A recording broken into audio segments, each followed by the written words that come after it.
it's a diversion because you're talking about it. You're still talking about it. The average person, it doesn't affect their Americans' lives. They'd like to know more because you like the gossip. It's about, I mean, Epstein was a human trafficker. He was a bad guy, and people, anything to do with sex and gossip and scandal. Yesterday, Donald Trump claimed he was, quote, the highest polling Republican president in history. It was unclear which polls he was referencing. He could have been talking about a polling aggregation by CNN last month that showed 63% of Republican voters strongly approve of Trump 5 months into his second term, compared to 53% during this point in his first term.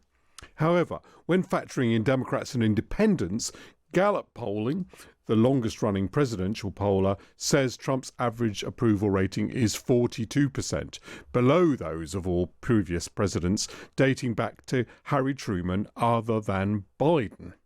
So let's take the view of John McLaughlin, President Trump's former pollster. John, thank you so much for joining me. Pleasure to be here. I really hope you can make sense for our listeners of these conflicting perspectives of the president's claim to be the highest polling Republican president in history, and I suppose the Gallup polls which suggest that probably isn't correct. You mean the Gallup poll that predicted President Dewey over Truman? And they don't ask ballots anymore. And by the way, a lot of the polls in America, they've stopped polling. We poll likely voters. But for President Trump's campaign, remember all those polls last fall said Harris was going to beat us, et cetera, like that. We always had President Trump ahead. He was ahead of Joe Biden before the debate. He was ahead in the national popular vote. After the debate, he was ahead by 2 points when Harris got in. He was ahead in September by 2 points. He ended up winning the race. And when you look at Republicans, we posted and we're very transparent. Our polls are online on McLaughlinonline.com. You can find them on the internet. When we publish a poll, the July 15th poll is there. And if you voted for Donald Trump for president in 2024, and this poll is modeled after the actual voter turnout, which was 156 million Americans, Trump has a 90% approval rating with the people that voted for him. And with the Harris voters, actually 15% approval rating. So when he talks about Republicans in that same poll I'm discussing, they approve of the job that President Trump's doing 88-10. And he's got a very solid, his quote is he's referring to his Republican base. It's extremely solid. It's extremely passionate about him and supportive of him. And he has been loyal to them, and he has intensified their support. And things are very polarized. If you do go to our website, there was an analysis we wrote for the Newsmax blog, their news service. And what's going on right now is we have an extremely polarized American electorate where Democrats are really divided about their party. They don't feel good about the United States. They don't feel patriotic, and they've seen those recorded in the polls. And Republicans, on the other hand, very solid support President Trump. But then you've got the people that are in the middle that really, don't care, the independents, et cetera. They don't follow it quite like the rest of us. And we had like 37% of all voters listen to like Fox News or Newsmax or conservative talk radio, and they love President Trump. 9 out of 10 are favorable to him. On the other hand, there's a CNN, MSNBC anti-Trump bias, and those 36% of the voters don't like him because they're constantly getting negative news, and a lot of it's not true, which is really bad in the United States, that the media bias has gotten so extreme. But then the people that are in the middle, this is 25% that really don't follow the news stories, but they vote and they have opinions, and the success of our campaign was winning among those voters. Do you do qualitative as well as quantitative polls? Yes. And what does the qualitative polls tell you are the main concerns of those independent voters? So let's take an issue like immigration. You would expect Trump partisans to be happy with the record on immigration. You would expect Democrats to be less supportive. We're really talking about the group in the middle.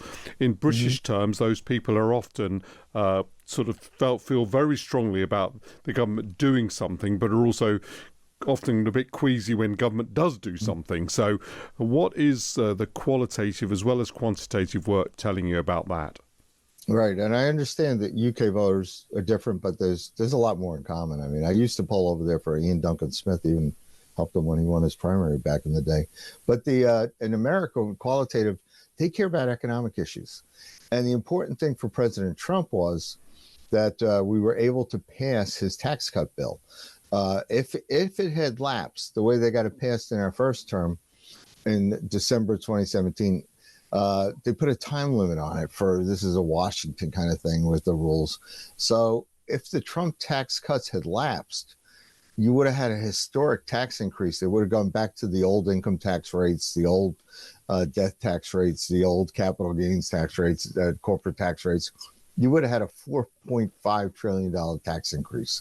And that's what the Democrats voted for, and that's what they're going to run on. Okay. But what your point is, the people that are in the middle, they don't want taxes to go up. Their top concern is inflation, and inflation is now coming down. But what about on immigration? So they're seeing a lot of arrests, for example, some of which are, some people will be saying, good, the government's doing what we elected them to do. Others will be completely opposed to it. What about that group in the middle? How are they reacting to some of those visuals?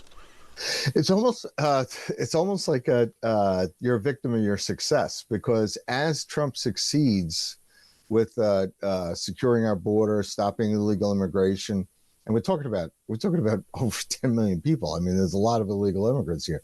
2/3 of those voters opposed, and this is in the Senate as well as overall, 2/3 opposed taxpayer-funded benefits for illegal immigrants, particularly on the Medicaid program.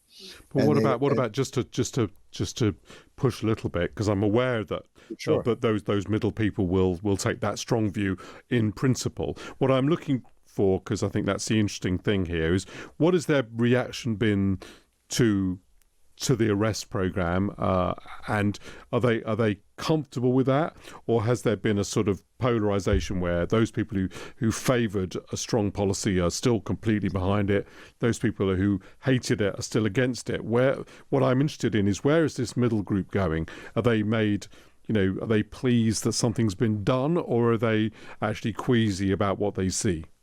They're very pleased, because when we asked all voters in the United States to approve or disapprove deporting criminal illegal immigrants, they approved 75-21, with 52 strongly approved.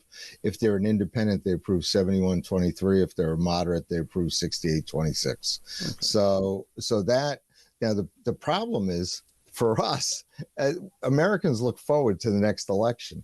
As Trump solves that problem, and the border and crime is down in a lot of communities, particularly in the cities, as he solves that problem, it's less of an issue on the agenda.